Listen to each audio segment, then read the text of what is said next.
EPS ద్వారా pension పొందుతున్న వారికి కనీస పెన్షన్ పెంపుపై చాలా కాలంగా డిమాండ్లు కొనసాగుతున్నాయి.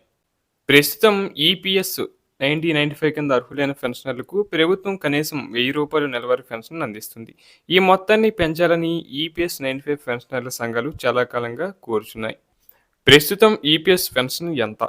ఈపీఎస్ 95 పథకం కింద పెన్షన్ మొత్తం ప్రతి ఉద్యోగికి ఒకే విధంగా ఉండదు. అర్హత, పెన్షనబుల్ సర్వీస్, పెన్షనబుల్ శాలరీ వంటి అంశాల ఆధారంగా పెన్షన్ లెక్కిస్తారు. లెక్క ప్రకారం వచ్చే పెన్షన్ రూ. 1000 కంటే తక్కువగా ఉంటే ఆ మొత్తాన్ని కనీసం రూ. 1000కు చేర్చేందుకు కేంద్ర ప్రభుత్వం బడ్జెట్ మద్దతు అందిస్తుంది.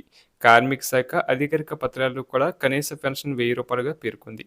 ఈపీఎస్ నిధికి యజమాని వేతనంలో 8.33% చొప్పున, కేంద్ర ప్రభుత్వం నిర్ణీత పరిమితి వరకు 1.16% చొప్పున సహకారం అందించే విధానం ఉంది. పథకం నిధులపై ఉన్న బాధ్యతలు, భవిష్యత్తు ఆర్థిక అవసరాలను పరిగణలోకి తీసుకొని పెన్షన్ వ్యవస్థ కొనసాగుతుంది. 7,500 పెన్షన్ డిమాండ్ ఎందుకు? ద్రవ్యోల్బణం పెరగడం, వైద్య ఖర్చులు అధికం కావడం, రోజువారీ జీవన వ్యయాలు పెరగడంతో రూ. 1000 కనీస పెన్షన్తో జీవించడం కష్టంగా ఉందని ఈపీఎస్ 95 పెన్షనర్ల సంఘాలు చెబుతున్నాయి. అందుకే కనీస పెన్షన్ను 7,500కు పెంచడంతో పాటు ద్రవ్యోల్బణానికి అనుగుణంగా డిఎన్ఎస్ అలవెన్స్ పెన్షనర్లు వారి జీవిత భాగస్వాములకు వైద్య సదుపాయాలు కల్పించాలని వారు కోరుచున్నారు.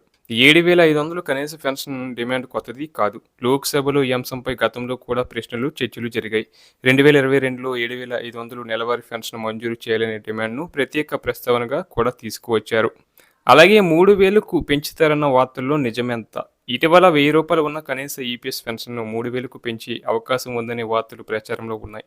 అయితే కేంద్ర ప్రభుత్వం 3,000గా పెన్షన్ను ఖరారు చేసిందని నిర్ధారించే అధికారిక ప్రకటన ప్రస్తుతం అందుబాటులో లేదు.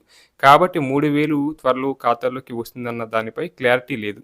కేంద్ర ప్రభుత్వం పార్లమెంటులో ఇచ్చిన అధికారిక సమాధానాలలో ఈపీఎస్ 95 కింద కనీసం రూ. 1,000 పెన్షన్ అందిస్తున్నట్లు స్పష్టం చేసింది.